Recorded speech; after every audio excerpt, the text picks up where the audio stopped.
Assalamualaikum warahmatullahi wabarakatuh. Alhamdulillahirabbil alamin. Kita dapat berjumpa kembali dalam pembelajaran daring mata pelajaran sejarah kebudayaan Islam. Bagaimana kabarnya kalian hari ini? Semoga kita semua diberi kesehatan dan selalu dalam lindungan Allah Subhanahu wa taala.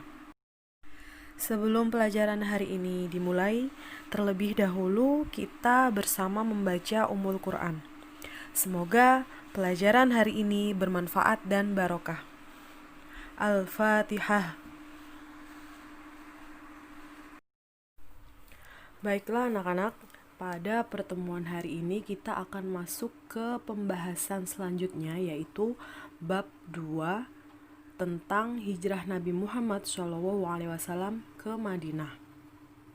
Madinah dikenal dengan Madinatun Nabi atau Masjid Nabi atau Al-Madinah Al-Munawwarah yang artinya kota yang bercahaya. Secara geografis kota ini terletak di lembah yang sangat subur, berada pada jarak kurang lebih 300 km di sebelah utara kota Mekah. Sebelum datangnya Islam, kota Madinah bernama Yasrib. Nah, setelah Nabi Muhammad hijrah ke Yasrib, kemudian Yasrib dirubah menjadi Madinah. Sebelum Islam datang ke Yasrib, penduduk kota ini didiami berbagai komunitas dan agama. Ada yang berasal dari komunitas etnis Arab dan ada juga yang berasal dari komunitas Yahudi.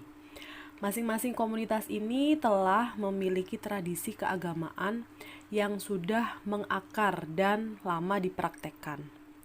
Tidak jarang dari mereka terjadi perselisihan yang berakibat peperangan yang disebabkan banyak faktor, antara lain faktor kepercayaan, politik, ekonomi, dan lain sebagainya. Pembahasan pertama yaitu tentang kepercayaan masyarakat Madinah sebelum datangnya agama Islam. Sebelum kedatangan agama Islam ke Yasrib, masyarakatnya ini telah memiliki agama dan kepercayaan. Agama yang dianut penduduk Yasrib ini adalah yang pertama, agama Yahudi. Nah, agama Yahudi ini menjadi agama mayoritas penduduk Yasrib pada waktu itu. Mayoritas itu berarti mereka ini menganut agama Yahudi adalah terbanyak di kota Yasrib. Yang kedua ada agama Nasrani. Agama Nasrani ini menjadi agama minoritas. Jadi hanya sebagian kecil saja masyarakat Madinah yang menganut agama Nasrani. Kemudian juga ada yang ketiga yaitu agama pagan. Agama pagan itu adalah suatu kepercayaan kepada benda-benda dan kekuatan-kekuatan alam seperti matahari, bintang-bintang, bulan, dan sebagainya. Kemudian pembahasan kita yang kedua yaitu mengenai kondisi sosial masyarakat Madinah sebelum datangnya Islam. Sebelum Islam datang ke Madinah atau ke kota Yasrib, keadaan sosial masyarakat di sana itu memiliki beberapa kemiripan dengan keadaan di kota Mekah. Suku-suku dan kelompok masyarakat yang tinggal di sana itu sering berperang antara satu dengan yang lainnya. Kemudian Yasrib memiliki dua kebudayaan, yaitu kebudayaan Arab dan Yahudi. Nah, adapun kabilah-kabilah yang berada di Madinah, di antaranya yang pertama kabilah Aus dan Khazraj, dan yang kedua adalah kabilah Yahudi. Pembahasan yang ketiga yaitu mengenai kondisi politik masyarakat Madinah sebelum datangnya Islam. Di Yasrib ini tidak menerapkan model pemerintahan seperti kerajaan yang mengatur kehidupan masyarakatnya. Kekuasaan berada di tangan suku-suku atau kelompok-kelompok tertentu, bergantung kepada siapa yang paling kuat di antara mereka. Nah, hal inilah yang mengakibatkan sering terjadinya perang antar suku dan kelompok. Kondisi tersebut hampir sama dengan keadaan di kota Mekah. Kemudian pembahasan yang keempat adalah kondisi ekonomi masyarakat Madinah sebelum datangnya Islam. Sebagai pusat pertanian, kota Yasrib menjadi daya tarik bagi penduduk wilayah lain untuk berpindah ke kota Yasrib. Kota Yasrib atau yang sekarang lebih dikenal dengan nama kota Madinah, terdapat daerah pertanian dan perkebunan yang menjadi sandaran hidup penduduk setempat. Penghasilan terbesarnya adalah kurma dan anggur. Kurma merupakan hasil alam yang memberikan banyak manfaat bagi kehidupan mereka, di antaranya sebagai makanan, alat bangunan, pabrik, makanan hewan, bahkan seperti mata uang yang digunakan untuk tukar-menukar ketika terdesak. Kurma di Madinah pun juga banyak macamnya. Di kota Yasrib, terdapat beberapa pabrik yang sebagian besar ini dikelola oleh orang-orang Yahudi. Di Madinah juga terdapat banyak sekali pasar. Nah, pasar yang terkenal yaitu pasarnya Bani Koinuko. Di sana juga terdapat toko minyak wangi dan macam-macam jual beli lainnya yang sesuai dengan ajaran Islam maupun yang tidak. Sebelum kita membahas tentang faktor Nabi Muhammad melakukan hijrah ke Madinah, kita terlebih dahulu membahas tentang pengertian dari hijrah. Apa sih hijrah itu? Hijrah menurut bahasa artinya meninggalkan, menjauhkan diri, dan berpindah tempat. Seseorang dikatakan hijrah jika telah memenuhi dua syarat, yaitu yang pertama, ada sesuatu yang ditinggalkan, dan yang kedua, ada sesuatu yang dituju.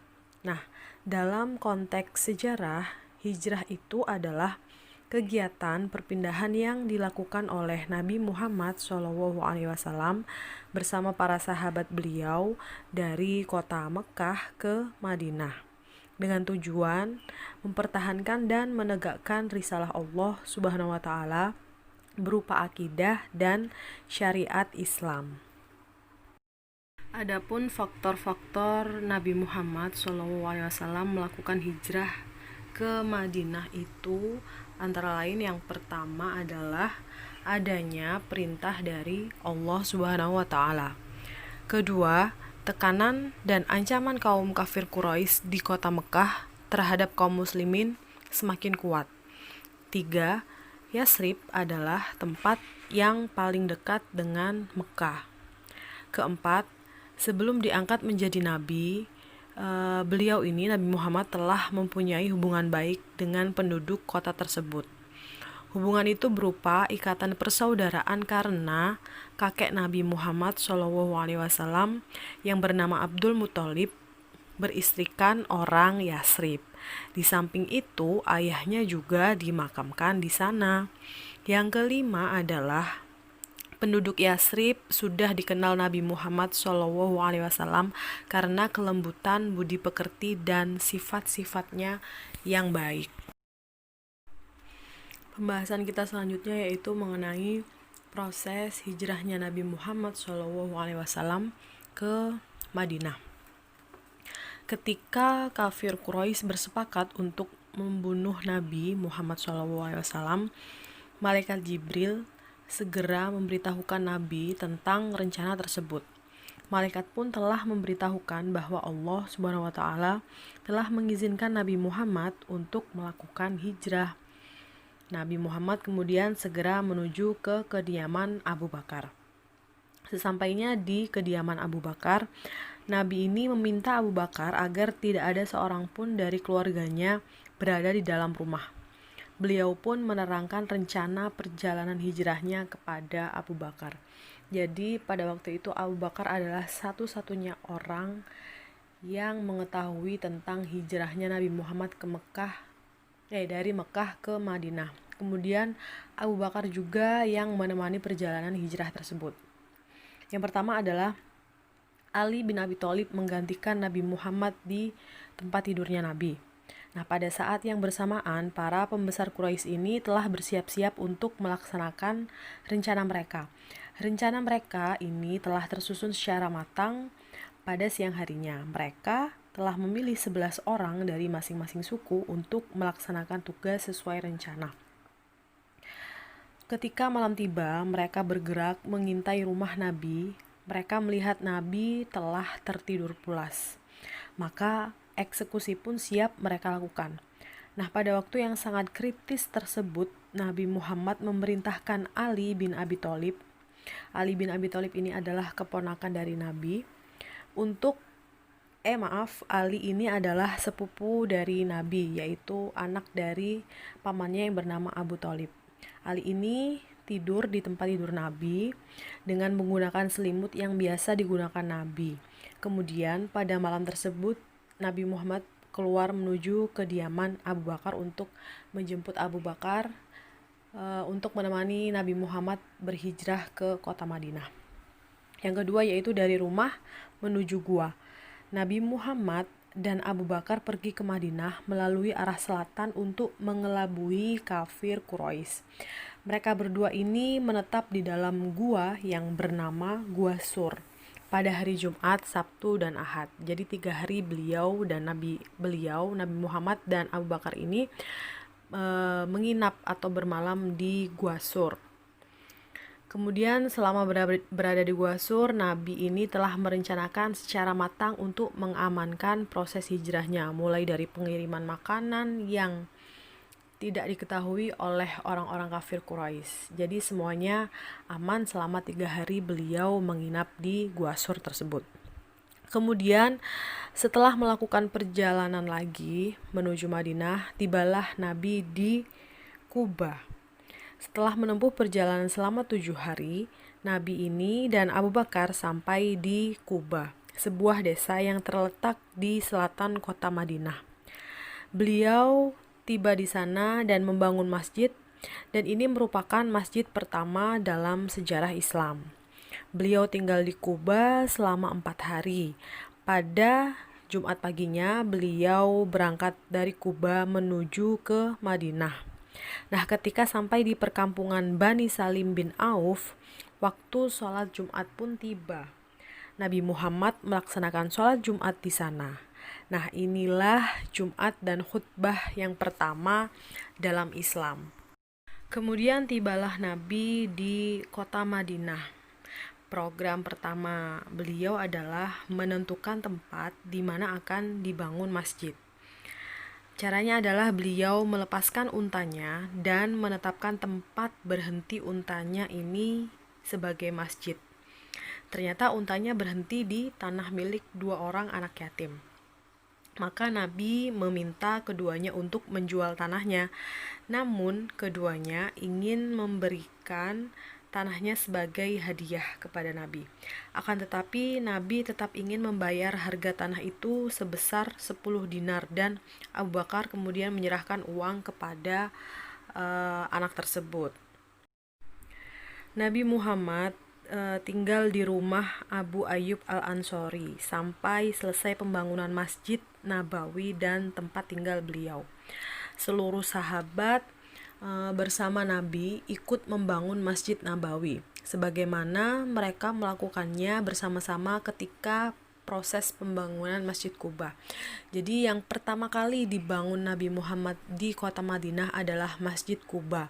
Kemudian setelah beliau sampai di Madinah, beliau membangun masjid kedua yaitu Masjid Nabawi. Baik anak-anak, sampai di sini dulu pembahasan dan pembelajaran kita, pembelajaran sejarah kebudayaan Islam kelas 7. Apabila dari kalian semua ada yang tidak paham dari apa yang saya terangkan tadi, bisa ditanyakan ketika tatap muka di madrasah atau bisa ditanyakan melalui nomor WhatsApp saya. Baik anak-anak, jangan lupa untuk selalu mencatat apa yang kita pelajari hari ini. Dicatat di buku tulis masing-masing. Cukup sekian pelajaran pada hari ini. Semoga apa yang kita pelajari hari ini bisa bermanfaat untuk kita semua. Mari kita akhiri pembelajaran hari ini dengan membaca hamdalah. Alhamdulillahirabbil alamin. Akhir kata, wassalamualaikum warahmatullahi wabarakatuh.